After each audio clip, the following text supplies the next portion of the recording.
Assalamualaikum warahmatullahi wabarakatuh.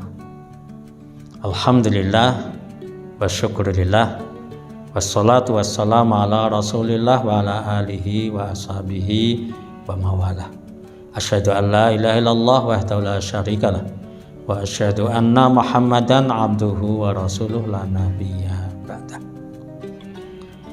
Al-Quran adalah merupakan firman Allah yang diturunkan kepada Nabiullah Muhammad Sallallahu Alaihi Wasallam, Nabi yang terakhir.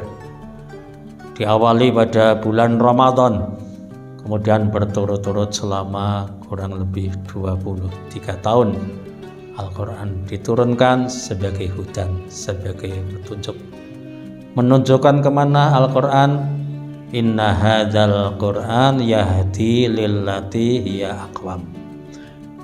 Sesungguhnya Quran ini menunjukkan kepada yang paling benar, jalan yang paling lurus.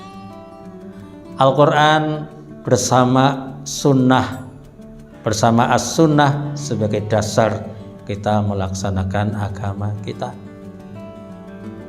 Dalam beribadah diantaranya adalah sholat. Quran memerintahkan kita aqimus sholat wa atuz zakat. Tegakkan sholat, laksanakan sholat, dan tunaikan zakah. Tapi ketika kita melaksanakan Al-Quran, bagaimana cara sholat? Al-Quran tidak menjelaskan. Yang menjelaskan adalah sunnah Rasul, yaitu hadis. Rasul menyampaikan, sallu kama ra'aitumuni usolli. Al-Quran memerintahkan untuk melaksanakan zakat. Wa'atuz zakat, tunaikan zakat. Bagaimana menunaikan zakat itu diterangkan oleh hadis atau sunnah Rasul. Kapan menunaikan? Waktunya yaitu ketika sudah beredar 1 tahun. Nisabnya itu adalah hadis. Di antaranya zakat fitrah. Kapan menunaikan? Itu dijelaskan dengan hadis. Rasul juga apa yang akan diberikan? Rasul menyampaikan dengan kurma dan dengan gandum. Bagaimana dengan beras? Itu adalah karena itu adalah sebagai ijtihad, yaitu karena kurma dan gandum waktu itu adalah makanan pokok, maka beras itu menjadi kepastian, kemestian bagi mereka yang makanan pokoknya adalah beras.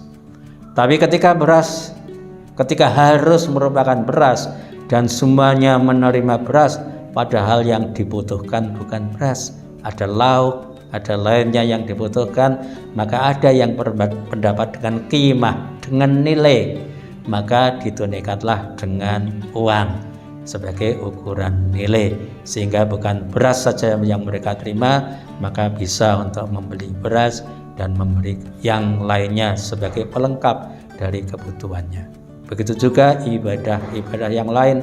Al-Quran menyampaikan untuk menunaikan puasa. Kutiba alaikumusiyam, diwajibkan puasa. Kapan puasanya? Pada bulan Ramadan. Kemudian hadis lebih menjelaskan bagaimana cara puasanya, itu adalah didasarkan kepada hadis. Begitu juga ibadah yang lain, ibadah haji, yaitu walillahi ala nasi hijjul bait. Allah mewajibkan manusia untuk hijjul bait, untuk melaksanakan haji ke Baitullah. Kapan? Maka disebutkan oleh hadis, saya akan haji, saya akan wukuf nanti pada bulan Muharram saja agar longgar. Tidak bisa, karena itu adalah berkaitan dengan waktu dan itu sudah ditentukan oleh hadis. Al-Hajju al-Arafah, haji itu adalah Arafah. Kapan? Yaitu tanggal 9 Zulqa'dah, dan tempatnya juga di Arafah. Saya mau haji di tempat lain saja, itu karena hadis menyampaikan haji itu Arafah. Demikian maka Al-Quran dan As-Sunnah itu menjadi dasar melaksanakan agama kita. Dalam ibadah tentu saja Al-Quran dan As-Sunnah Al-Maqbulah, sunnah yang bisa diterima. Sunnah Al-Maqbulah ada yang sahih, ada yang hasan, ada yang hasan li ghairih, mungkin tidak kuat tapi dikuatkan dengan hadis-hadis yang lain. Ada hadis pendukungnya sehingga menjadi hasan li ghairih. Itulah yang digunakan untuk ibadah, dalam melaksanakan ibadah kita.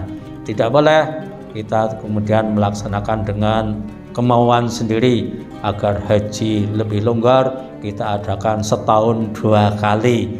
Itu tidak memenuhi rukun dan kewajiban syarat haji. Maka itu tidak sah. Karena sahnya ibadah, yang pertama adalah niat, yang kedua adalah sesuai dengan tuntunan. Itulah ibadah itu sehingga menjadi sah. Ada niat, saya niat puasa, tapi setelah sahur sudah niat, kemudian siang makan, itu maka tidak sah.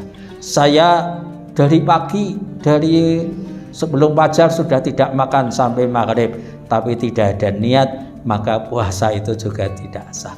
Begitulah, maka untuk melaksanakan ibadah kita gunakan Al-Quran dan As-Sunnah Maqbulah, sunnah yang bisa diterima.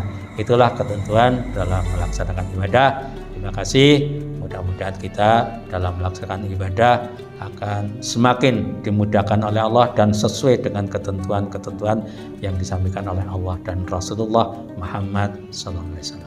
Aqulu qouli hadza astaghfirullah li wa lakum billahi taufiq wal hidayah. Assalamualaikum warahmatullahi wabarakatuh.